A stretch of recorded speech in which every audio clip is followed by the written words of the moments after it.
Ultamize. Now that you can predict the questions, the next step is practicing them in the right way. This is where most candidates fall back into old bad habits. They review notes, they read sample answers, they rehearse silently in their head. That feels like preparation, but it doesn't prepare you for the one thing that actually matters: thinking and speaking out loud under pressure. Let's walk through how to fix that using a specific example. Imagine Alex. He's applying for a customer success manager role at a SaaS company that provides software to HR departments. From his earlier work, he already knows the likely questions. Things like, how do you handle a difficult client? Tell me about a time you improved customer retention. Now, Alex uses AI to simulate the interview. He opens his AI tool and speaks to it. He pushes the audio microphone button and says, act as a hiring manager for a customer success manager role at a SaaS company. Ask me one question at a time based on improving customer retention and handling difficult clients. After each answer, ask a follow up question that tests depth. Now the AI becomes the interviewer. It asks, tell me about a time you improved customer retention. Alex answers out loud, not in his head, out loud. That's critical.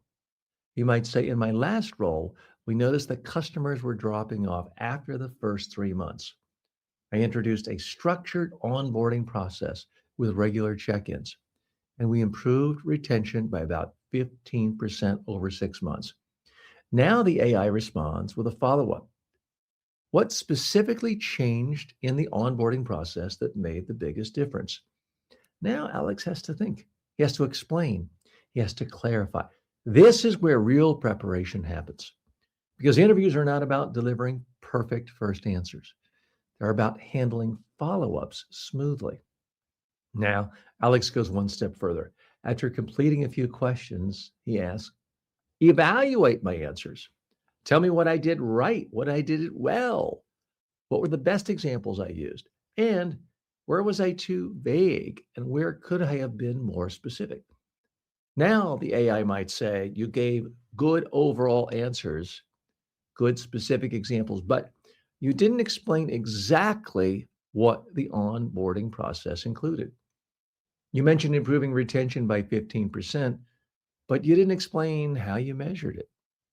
Now, Alex sees the gaps, not in theory, in his actual performance.